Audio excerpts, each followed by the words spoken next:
ਪਾਕਿਸਤਾਨ ਅੰਦਰ ਜਿਵੇਂ ਡਾਲਰ ਪਿਛਲੇ ਦਿਨਾਂ ਤੋਂ ਵੱਧ ਰਿਹਾ ਹੈ ਉਵੇਂ ਡਾਲਰ ਨੂੰ ਰੋਕਣਾ ਬਹੁਤ ਜ਼ਰੂਰੀ ਹੋ ਗਿਆ ਹੈ। ਹਕੂਮਤ ਤਾਂ ਸ਼ਾਇਦ ਇਹਦੇ ਵਿੱਚ ਨਾਕਾਮ ਰਹੀ, ਪਰ ਹਕੂਮਤੀ ਪਾਰਟੀ ਦੇ ਕੁਝ ਲੋਕਾਂ ਨੇ ਇਹਦਾ ਜੋ ਹੱਲ ਕੱਢਿਆ, ਆਓ ਤੁਹਾਨੂੰ ਉਹ ਵਿਖਾਉਂਦੇ ਹਾਂ। ਉਸ ਤੋਂ ਬਾਅਦ ਤੁਹਾਨੂੰ ਇਹ ਲੱਗੇਗਾ ਕਿ ਸਾਡੇ ਇਹਨੇ ਦੋਸਤਾਂ ਨੇ ਜਿਹੜੇ ਗੁਜਰਾਂਵਾਲੇ ਤੋਂ ਤਲਕ ਰੱਖਦੇ ਨੇ, ਇਹਨਾਂ ਨੇ ਡਾਲਰ ਨੂੰ ਬੇਔਕਾਤਾ ਕਰਨ ਦੀ ਪੂਰੀ ਕੋਸ਼ਿਸ਼ ਕੀਤੀ ਹੈ। ਜਿਵੇਂ ਇਹਨਾਂ ਨੇ ਡਾਲਰ ਨੂੰ ਗਲੀਆਂ ਦੇ ਵਿੱਚ ਰੋਲਿਆ ਹੈ, ਇਸ ਤੋਂ ਬਾਅਦ ਸਾਨੂੰ ਇਹ ਪਤਾ ਲੱਗਦਾ ਹੈ ਕਿ ਡਾਲਰ ਹੁਣ ਆਪਣੀ ਔਕਾਤ ਦੇ ਵਿੱਚ ਆ ਜਾਏਗਾ। ਇਹ ਕੁਝ ਮੰਜ਼ਰ ਜਿਹੜੇ ਅਸੀਂ ਹੁਣ ਤੁਹਾਨੂੰ ਦਿਖਾਵਾਂਗੇ, ਇਹ ਹਨ ਜਿਹੜੇ ਟੂਰਿਜ਼ਮ ਡਿਪਾਰਟਮੈਂਟ ਦੇ ਨਵੇਂ ਮੰਤਖਬ ਹੋਣ ਵਾਲੇ PTI ਦੇ ਚੇਅਰਮੈਨ ਡਾਕਟਰ ਸੁਹੇਲ ਜ਼ਫਰ ਚੀਮਾ ਹੋਰਾਂ ਦੇ ਮੰਤਖਬ ਹੋਣ ਤੇ ਉਹ ਜਦੋਂ ਆਪਣੇ ਪਿੰਡ ਅੱਪੜਦੇ ਹਨ ਅਤੇ ਉੱਥੋਂ ਉਹਨਾਂ ਦੇ PTI ਦੇ ਜਮਾਤ ਦੇ ਲੋਕ ਉਹਨਾਂ ਦਾ ਕਿਵੇਂ ਇਸਤਕਬਾਲ ਕਰਦੇ ਨੇ ਔਰ ਡਾਲਰ ਦੀ ਕਿਵੇਂ ਬੇਕਦਰੀ ਕਰਦੇ ਨੇ, ਇਹ ਤੁਸੀਂ ਆਪਣੀਆਂ ਅੱਖਾਂ ਨਾਲ ਵੇਖ ਲਓ।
ਜੀ ਤੁਸੀਂ ਵੇਖਿਆ ਕਿ ਕਿਸ ਹੱਦ ਤੱਕ ਡਾਲਰ ਨੂੰ ਗਲੀਆਂ ਦੇ ਵਿੱਚ ਰੋਲਿਆ ਗਿਆ ਔਰ ਸੁੱਟਿਆ ਗਿਆ।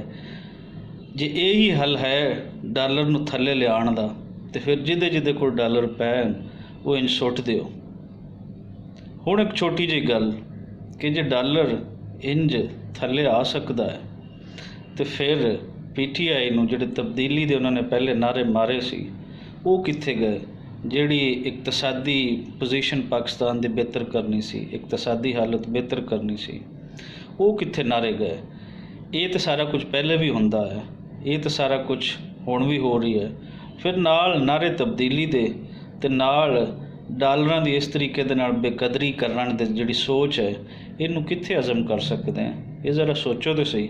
ਅਸੀਂ ਤਾਂ ਕੋਈ ਗੱਲ ਕਰਾਂਗੇ ਤੇ ਸ਼ਾਇਦ ਇਹ ਲੱਗੇਗਾ ਕਿ ਕਿਸੇ ਦੂਸਰੀ ਪਾਰਟੀ ਦੀ ਨੁਮਾਇੰਦਗੀ ਕਰ ਰਹੇ ਹਨ, ਲੇਕਿਨ ਤੁਸੀਂ ਆਪ ਹੀ ਵੇਖੋ, ਆਪ ਹੀ ਸੋਚੋ ਕਿ ਇਹਦੇ ਵਿੱਚ ਨਵਾਂ ਕੀ ਹੈ, ਇਹਦੇ ਵਿੱਚ ਪੁਰਾਣਾ ਕੀ ਹੈ।